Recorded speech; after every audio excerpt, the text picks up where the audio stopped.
Okay, I will call to order our Committee of the Whole meeting, and first start by recognizing that we are holding our meeting on the unceded territories of the Shuswap and Hoopachesset First Nations.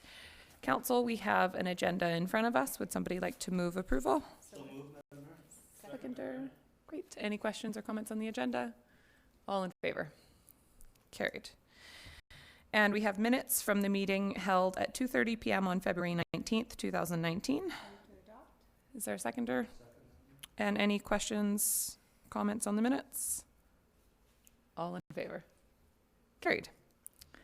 Okay, so welcome to our Committee of the Whole meeting. We do normally get people at our Committee of the Whole meetings, but unfortunately none today. That said, we do get a lot of people watching our live streams and watching them afterwards. So we very much appreciate you being here, and we're looking forward to hearing an update. So I will start by just welcoming President John Bowman from North Island College.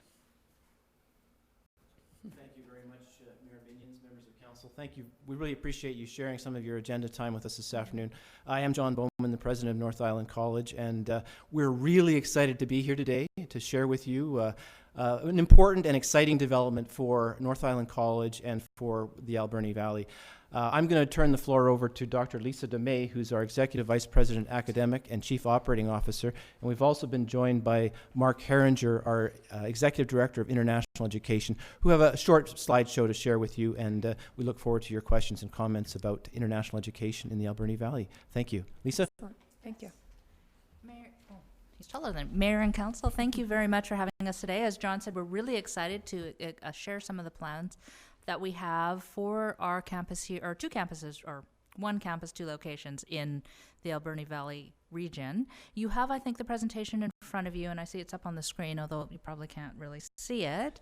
Mark and I will share some content that we've sort of developed to talk about what we're doing at North Island College for the Alberni Valley. As many of you know, because I know some of you have participated, we have been working on developing a 5-year program and campus plan for the region. And Lynn McFadgen, who I think you all know, and Felicity Blaylock at the college have been doing some consultations inside the college community and with our learning council to develop that plan. And really what it's going to do is look at current programming and areas of future programming and areas of different locations that we could be offering programming in as well. And we're targeting the end of August to have a draft in which we'll be open for public consultation. More public consultation. But as part of that plan, we're still moving ahead with current programming.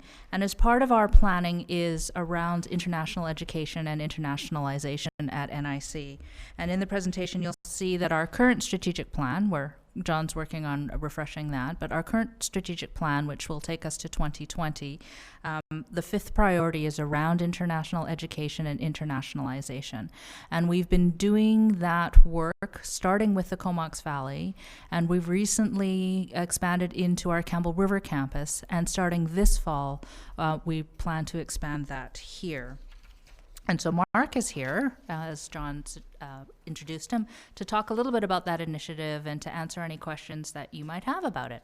So I'll turn it over to Mark. Thanks, Lisa. Thanks, Mayor and Council, for taking the time with us today. This is the outline of our priority number 5, which is international education, and a part of that plan is to achieve sustainable growth in international student enrollment. And we feel to some degree that we've done that in the Comox Valley. We're starting to consider what that might look like in the Campbell River area. And now we're planning on a new opportunity here in the Port Alberni region. Each of those processes needs to be different based on community and campus and type of programming available, and I'll try and go over some of those things with you. First of all, I want to outline some of the key pieces that are driving the international education market. In 2016, and these are just some headlines from recent articles in a variety of national and international press releases. In 2016, the international education industry in Canada amounted to a $15.5 billion in education service exports and was greater than Canada's exports of auto parts, lumber, and aircraft. In British Columbia in 2015, the export of BC international education services was equivalent to nearly 10% of the total values of goods exported by the province. It ranked third when compared to the export of goods wood products, minerals and fuels, and oils. The last 5 years has seen a strong emphasis by the federal government beyond the direct economic benefit of international students in communities toward a longer-term benefit as international students as immigrants. This culminated in the change in 2016 to the express entry stream of immigration that provided more points for Canadian education, with a minimum 2 years being required and a credential, and work experience. Work permits are only available through public institution credentials for international students. It's up to institutions and service providers and local immigrant populations to determine how to coordinate activity to support retention of students in communities. These potential new immigrants will be in the Port Alberni for 2+ years. We need to consider if there's a plan in place in the community to determine how to work with these students as potential immigrants. Recent data indicates that immigrants who studied in Canada earn 93% of the mean of Canadian post-secondary graduates, as compared to new immigrants who studied overseas, earning 68% of the same mean. That's a significant but understandable gap and provides a really strong argument for this process of immigration. The province is establishing a new framework for international education in BC, and I'm hoping that rural institutions, community immigration retention will be a big part of that new strategy for the province. So if you look at the kind of growth in international students, we have Canada targeting doubling the number of students in Canada by 2020. That was started in 2014 and was reached in 2018. Canada now has a clear link between international student program and immigration and has raised its multi-year immigration target to welcome 1.3 new permanent residents here between 2018 and 2020. The international student program is a key driver of that process. If you look at the growth in international college-bound students around study permit applications, colleges have become the preferred destination of choice for international students by a significant margin, far surpassing universities. This is then a new tool for distribution of potential immigrants to smaller communities like Port Alberni. The key will be how communities like Port Alberni respond to this opportunity. So this is just to give you a sense of what's happened at the campuses or no, this isn't the campuses. This is just the headcount increase over the last 4 years. So from 348 to 531.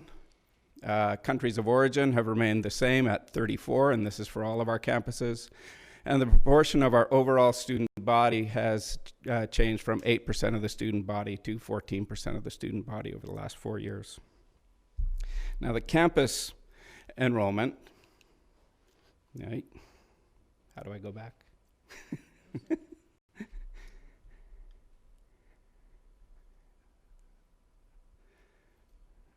Next one. There we go. Campus enrollment between 2015 and 2019. So for Campbell River, we have the Comox Valley program's been actively engaged in international recruitment since 2010. We started with about 75 students, and today there are about 552 students on the Comox Valley campus. Most of the reason that Comox Valley was the starting place was primarily due to the ease of management and availability of complete face-to-face delivery. This concentration led to challenges of capacity both in the classroom and the community as far as accommodation, part-time employment, et cetera, et cetera. When considering an expansion of Campbell River, where we always have placed a few students in trades programs, UT and tech programs, one program stood head and shoulders above the others from a demand perspective and based on course, accommodation, and part-time employment availability. So we opened our post-degree diploma program in global business management there. This 2-year program was established in Campbell River, and what that brought to the Campbell River community was students who already had a bachelor's degree, and we're going to be taking 2 years of post-degree programming in the community. That started with a group of 42 students in the fall of 2018. We tracked these students, and all were employed in part-time work within 2 weeks after arrival. And an additional group of 28 started in January 2019. An interesting and welcome result was the reduction by 16 students in our January intake in Comox Valley, which is what we were looking to try and do, is to reduce our intake in Comox, expand our intake in other jurisdictions. The model for PA is a little different, and that is what I will outline now, with an idea of moving that number from 7 to 20 to 25 over the next year. So, part of what we went through, and I'll get to the details of the program itself, is when we looked at Campbell River, we needed to do a bit of a community assessment. We needed to determine whether the community had some of the pieces in place, or whether we needed to encourage some pieces to be put in place in order to ensure that our students could be retained on campus and could be successful in their education. So when we started to look at the structure of the program in PA, we needed to look at a variety of things, starting with our own programming. We understood that except for a couple of low-demand programs internationally, joinery and culinary, we had little full-time programming available in Port Alberni, particularly meeting the 2-year credential threshold, which is required face-to-face, not online. These are some of the important aspects that you see up there of that the college and international students have to have in place as we consider placement of large numbers of students in a new community. So when we look at opportunity for work, settlement, retention, immigration, and retention of those students as immigrants, we look at accommodations, options, and affordability, transportation availability, bus, access as well. Access from a air perspective is not great for Alberni. It's a challenge if a student's coming from India, for example, and they're making a change in Vancouver without having a solid, easy connection to Alberni with 50 pounds of luggage and et cetera, can be a challenge. Bus as well, and just getting around town. Employment and part-time and co-op employment opportunities, internship opportunities, recreation opportunities, healthcare. All of these things are important pieces that we need to look at in community when we're considering establishing a program. So what we're looking at right now is we're looking at between 17 and 20 international students from India that will be provided on a contracted basis in the early childhood education and care program. There will be up to 4 domestic students as part of this program. There will be short and long-term accommodation options developed by we're running a different homestay program. This is another reason why we're able to run this program is previously, we had our homestay program entirely run out of our Comox Valley office.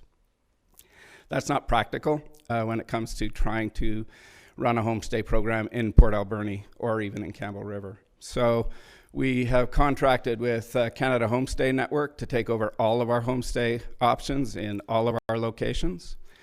But students likely will want shared apartments for the long term. The Indian market is not a strong market for homestay. The students will be doing 665 hours of internship during the 2 years of their program, which equals about 19 full-time weeks as part of the program. when we decided how to manage the arrival of the students, we decided that they would fly into the Comox Valley and orientation would start there. And they'll be coming into Comox on August 26th. We did that so that we had a chance to ensure that students had a chance to meet our team, see where we worked, and demystify a little bit of the fact that there was a Comox campus and a Port Alberni campus. So they'll do a day, I believe, of orientation there, and then August 27th, shuttle to Port Alberni, visit to Coombs, Cathedral Grove, and get an orientation of the campus. August 28th, they'll settle into accommodation here. August 29th, community connections and program orientation will happen. And September 3rd, the main campus orientation will happen, and they will start their classes the following day. So that is the plan.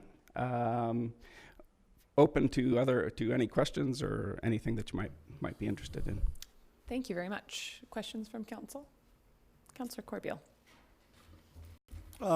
You talked about work permits. Just recently, I met a young couple from Brazil, and she was a lawyer. He had a business degree, and they wanted to learn to speak English better, and they wanted to go to Canada, but they chose Ireland. And the reason behind that was it was easier for them to find part-time employment. Is this an issue in Canada? I'm not sure what how the Irish system works, but for Canada, if a student's studying ESL or English language programming, they aren't eligible to work off campus, and they're not eligible to get a long-term work permit. Mm-hmm. Yeah, so it's a different system. The system in Canada is focused on academic student completion, and then work permits on completion of their academic program from a public institution. Are we missing an opportunity there as Canadians? We are, but that would be a question to immigration and what the rationale is necessarily for them to be doing academic only. My guess is that it's probably related to sort of the sense of control of what would be an incredibly large group of students and ensuring that they're doing what they're supposed to be doing in a short-term sort of language school environment. That's just a guess. I'm not sure. Interesting. Councillor Haggard. Thank you. Foreign immigrants typically tend to try and migrate to larger urban areas because they have a strong support system. So is this also true of foreign students? And if yes, how can a smaller community try and mitigate this concern? That's a good question and something that we're aware of. It was a bit of a flip in Comox because we don't have a significant, or we didn't certainly in 2010, a significant settled ethnic group that we could identify. You know, we had a few permanent residents and new immigrants from Vietnam, from China, very few from India. But what we found when we decided to put the program in Campbell River is that the local community, the local Indo-Canadian community in particular, was very interested in supporting the students when they came in. So there was an awful lot of real positive result of that. The local Indo-Canadian community got really engaged. The Chinese community got really engaged. Less so the Vietnamese community, because I don't think we have a Vietnamese student up there, but a Filipino community as well. And we're anticipating the same thing in Alberni. And one reason why it's a contract, what we're doing. And one reason why we chose that contract was because we knew that there was an Indo-Canadian community in the Alberni Valley. And what we haven't done yet, but what's in our plan over the next 2 to 3 weeks is to get a meeting with the local Sikh community and have a chat, let them know what's going on, let them know that this is what's going to be happening, and see if they have any ideas or opportunities that we might want to know about. That's great. Yeah, absolutely. Do you see this as a way to not only grow your student enrollment, but also financially? I know schools are always strapped for money, so is this a way that you can see moving towards a future of helping both concerns? To a degree. I wouldn't say that this model is a big moneymaker at this point. I think if we maybe run it on a more of an ongoing basis, it might be that, where we're not sort of competing for faculty, with other programs and that kind of thing. It is it's designed to make a little bit of money.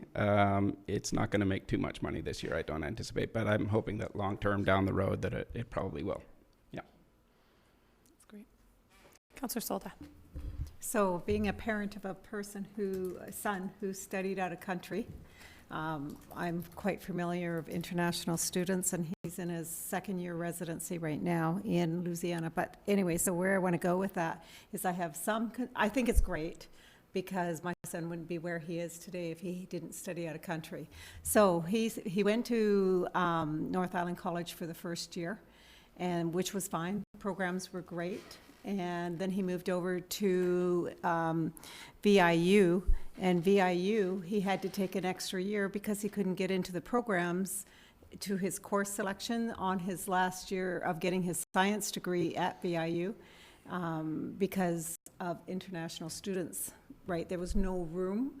And I know students who have gone to VIU, to University of Victoria, and they've gotten their degree there, and then they were going to further their degree in another capacity, and they were told, no, those seats are for international students, and he couldn't get into the program he wanted to finish when he was going to be a doctor, this other student, right? And so how do you see that with international students here?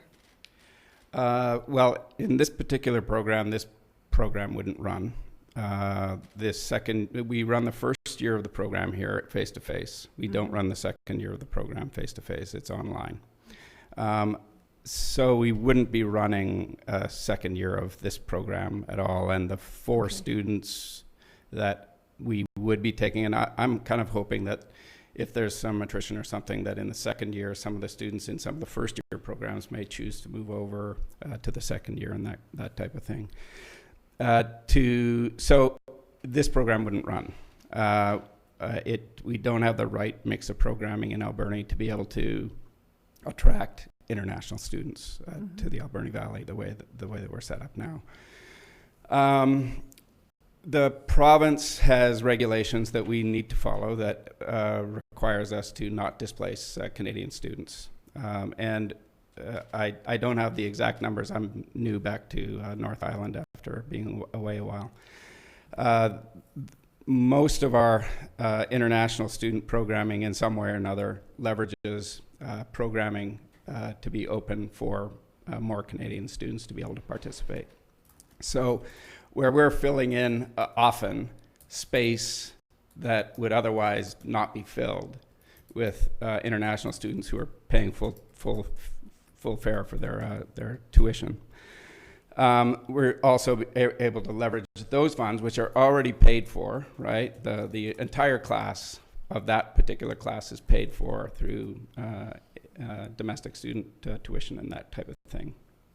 Adding in the additional students that are international allows us to then leverage those funds to open other sections if we have more international students, which usually don't always fill, and so there are additional spaces available for the new sections that are opened up based on the revenue received from the regular ongoing sections that we're running.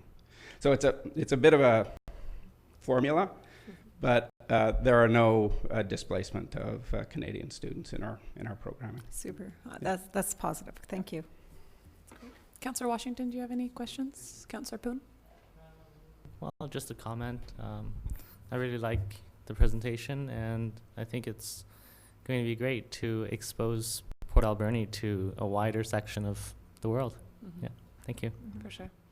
Yeah, and I'll just echo that. I think this is an exciting opportunity for our community. It's great to see a program, being expanded to be able to offer the second year and maybe start to look at what that looks like in our community and expanding other programs as we go. And I'm happy to see that you've chosen to do it, or that it's worked out to do it with the ECE program. We had a community meeting with the ECE, or with early childhood childcare providers. Lynn was there actually a week or so ago, and a representative from the province. And it was great to see for myself how much of a community there is of early childhood educators and childcare providers in the community. And this just seems like a very natural fit to be enhancing that offering here. So I think it makes a lot of sense, and excited to see how the program goes in the community. Good. Yeah, thank you. Councillor Haggard? Do you see anything that the City of Port Alberni could do to help support this program or future programs that you're offering? I think that that's something that is worth talking about. I think the idea of looking at these students as based on the stats, which I think are a little low, 70% of them are going to become permanent residents in Canada. Are 70% of them going to become permanent residents in Port Alberni? Right? So I think that there's a role to play with community organizations to determine how do we ensure that we have that welcoming environment for these, not unusually welcoming, but a welcoming environment that realizes that we have credentialed, Canadian educated, young students in our communities that already have a tie to the community, are already here, understand what it's like to live here. So I guess, and in working with the Indo-Canadian community as well here, will be how do we create that ground? How do we make sure that we have the fertile ground for that to happen? I think that that's maybe the most important part, besides all the service pieces. If we can have reasonable transit service, of course, which is critical, but I know that it's limited, that type of thing. So, for sure. That's great. Councillor Solda. Just Sure. quickly, I just wanted to thank you for your offer to support our plans for additional programming. And as I mentioned, we plan to have a draft program plan for the Alberni Valley region towards the end of summer, early fall. And at that point, it might be, if you were open to it, good to have a conversation about what that looks like based on our consultations in the community and how we might be able to sort of come together to advance it. We are constantly looking for community support in order to further our applications for additional funding for programs, and we'd love to have that conversation with you when we're maybe a little bit further down the line, not far. That's great. And we do have, I'm sure you probably, some of you at least know Pat Deacon, our economic development manager, but We know Pat very well. yes, I figured. I wasn't sure, just making sure that Mark does. And so, this is definitely an area that Pat can definitely help with as well. And I think that Councillor Corbeil is our North Island College liaison, or is it Councillor Paulson? Okay, Councillor Paulson, who's away today, unfortunately. But yeah, I think however we can help, it would be great to get more engaged in what's going on. So thank you. Did you have another question, I do. Councillor Solda? First of all, I totally believe in in education and the expansion of different programs. I've always believed in that, and we slowly are doing it in our community, which is a bonus for us. But I'm kind of curious to know the funding for the international students. Is it coming from their families? How are they being funded? Is it through grants, government? There's a system in India called the SDS system, which is developed by the Immigration Canada. And that system requires a student to, requires a family to get approved for a loan from a approved Indian bank to ensure that they have the financial capacity to be able to have their child come to Canada and study. So that's the financial piece that otherwise the immigration officer would look at, right? So the immigration officer now doesn't have to look at the financial piece because the family has already been approved for their finances through a bank in India. They then have the option of either paying on their own if they have the capacity to do that, or they pay by getting a loan during that process with the bank. They also need to pay our tuition fees up front, full 1 year prior to coming. And they also need to invest $10,000 into a GIC. in Scotiabank, I think, is the only bank right now that carries these GICs. So those GICs, the idea is that at least for the first year, most of the various costs that the student may be encountering would be in the bank and available through the GIC. And then beyond that, the family would be responsible for ensuring that the student is taken care of. So it's very similar to what my son did, except for the GIC. I mean, although he's $400,000 in debt, but 10 years of university. But so saying that, it's very similar. So I'm just kind of curious to know who was paying for it. Yeah, Thanks. no, it's privately funded through the family in one way or another. Okay, thank you. Thank you. Any other questions from council? Okay, well, thanks very much for coming and presenting and for what you're doing in the community. It's exciting to see it come to fruition, and yeah, we'll definitely be engaged as it moves forward. We appreciate your support. Yeah, yeah, thank you very much. Okay, assuming we have no public comments or input today. Elena? Okay. Okay, then would somebody like to move adjournment? All in favor? Carried. Thank you.